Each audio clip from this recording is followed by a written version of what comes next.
Friends, how's you doing? I hope you're doing well. Dear friends, yesterday we completed two stanzas of the poem True Freedom, and today on 17th of September we will complete the rest two stanzas of this chapter. Dear friends, yesterday हमने two stanzas इस poem के read कर लिए थे. जो first stanza है उसमें बताया गया था कि ट्रू फ्रीडम केवल खुद ही को फ्री करना नहीं है, बल्कि आपके जो आसपास जो पीपल है जो काफ़ी सफरिंग है उनको उनके सफ़र से मीन्स कि उनके दुख दर्दों से मुक्त करना भी क्या है, फ्रीडम है. साथ ही में जो पॉइंट है वो बताते हैं कि if you think that you are free then you are free just because of the hard work of the people in ancient time. तो आप फ्री किस वजह से हैं?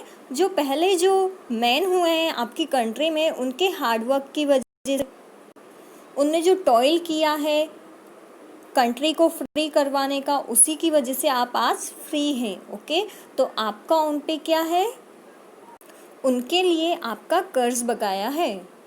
मीन्स कि आप आज फ्री है वो उन्हीं पीपल के हार्डवर्क की वजह से आप फ्री हैं. आप कर्जदार हैं उन पीपल के, ओके, जिनकी वजह से आप आज फ्री हैं. So today let's read the third stanza. Third stanza है, they are slaves who fear to speak for the fallen and the weak. They are slaves who will not choose हेटेड scoffing and abuse. Strange जो poet है हमारे James Russell Lowell, वो third stanza में कहते हैं कि they are slaves who fear to speak for the fallen and weak. Fallen means होता है वो पीपल जिनका डिसरेस्पेक्ट किया जाता है, उनको काफ़ी इग्नोर किया जाता है सोसाइटी में. ओके, हो सकता है उनके इकोनॉमी स्टेटस की वजह से ऐसा किया जाता हो, या फिर उनके कास्ट रिलीजन स्टेटस की वजह से ऐसा किया जाता हो. ओके, तो किसी भी रीज़न की वजह से कोई भी पीपल फॉलन है मीन्स कि उनका डिसरेस्पेक्ट किया जा रहा है या फिर वह वीक है, उनके लिए बोलने से डरना क्या है, एक तरह से स्लेव होना है, गुलाम होना है किसी का. ओके, आगे जो पॉइंट है वो राइट करते हैं that they are slaves who will not choose hatred, scoffing and abuse rather than in silence shrink from the truth they need must think. Dear stress, यहाँ पे shrink from मीन्स क्या होता है, एक तरह से मुंह मोड़ लेना. ओके, तो जो पॉइंट है वो बोलते हैं कि ट्रुथ को फॉलो करने से मिलने वाली जो हेटर्ड है मीन्स की जो घृणा है, स्कफिंग है मीन्स की जो ताने हैं, और अब्यूजेस मीन्स की जो गालियां हैं, जो कि ट्रुथ के रास्ते पे चलने से, ट्रुथ को फॉलो करने से मिलती है एक पर्सन को कई बार. अगर कोई भी पर्सन उन हैट, स्कफिंग और अब्यूजेस को चूज़ नहीं करता है और इसीलिए वो सच के रास्ते पे नहीं चलता है, तो वो क्या है, एक तरह से स्लेव्स ही है. Okay, rather then in silence shrink from the truth. और इसके बजाय वो पर्सन क्या करते हैं फिर, रेदर देन मीन्स कि इसके बजाय इन साइलेंस, साइलेंस में shrink from the truth they need must think. वो सच जिसके बारे में उन्हें ज़रूरत है सोचने की, उस सच से वो मुंह मोड़ लेते हैं. ओके, मीन्स कि वो सच को जानने की कोशिश ही नहीं करते हैं. कौन से सच को, कि अगर हम इन पीपल के लिए आवाज़ नहीं उठा रहे हैं, फॉलन एंड वीक पीपल के लिए, अगर हम ट्रुथ के साथ नहीं हैं, बिकॉज ट्रुथ को फॉलो करने से एक तरह से हेट मिलती है, ताने मिलते हैं और गालियाँ मिलती है, तो वो लोग क्या है, स्लेव्स हैं. ओके, और फिर भी वो पीपल क्या करते हैं, साइलेंस में शांति से जो सच होता है उससे मुंह मोड़ लेते हैं. आगे जो पॉइंट है वो राइट करते हैं, they are slaves who dare not to be in the right with 2 or 3. 2 or 3 means होता है वेरी लेस, एक तरह से माइनॉरिटी. ओके, माइनॉरिटी मीन्स कि किसी भी डिसीजन के फेवर में बहुत कम पीपल हो, तो वो किस में होते हैं, माइनॉरिटी में.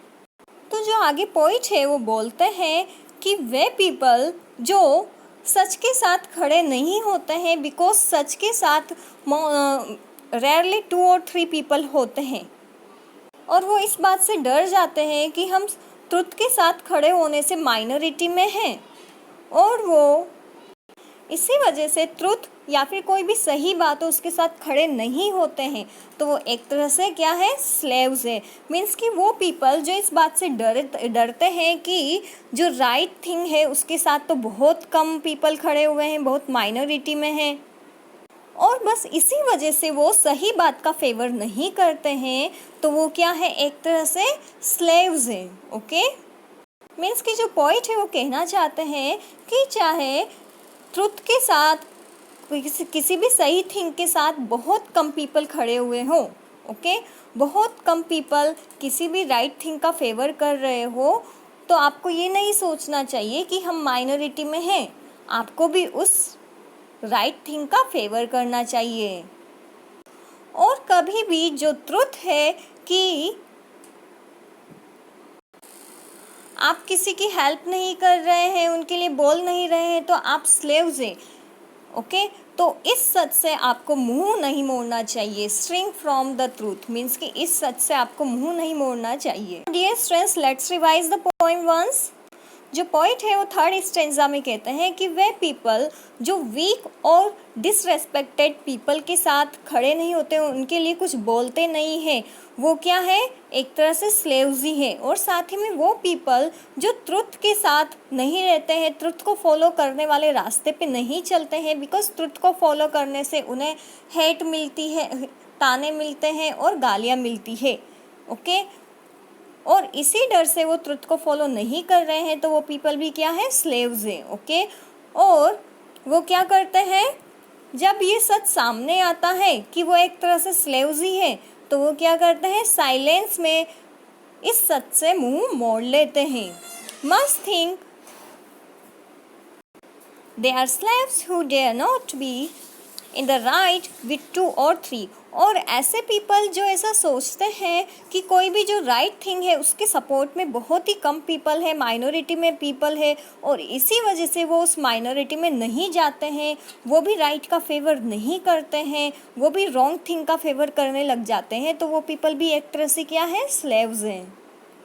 सो डियर स्टूडेंट्स, ओवरऑल जो पॉइंट इसमें कहना चाहते हैं पोएम में वो ये है कि वे पीपल जो अनजस्ट बियर कर रहे हैं, मीन्स कि जिनके साथ अन्याय हो रहा है, वो सफरिंग बियर कर रहे हैं, दुख दर्द सहन कर रहे हैं, अगर आप उनके साथ नहीं है, उनके लिए आप बोलते नहीं है, तो आप भी क्या है, एक तरह से प्रेजेंट टाइम पे स्लेव ही है। ओके, आप इस तरह से खुद को ब्रेव या फिर फ्री नहीं समझ सकते हैं। So dear students, here we have completed this poem. In today's homework, you have to explain the last 2 stanzas of this poem. And किसी भी लाइन का explanation नहीं आ रहा है, तो you have to text to me. That's it for today. See you in my next lecture.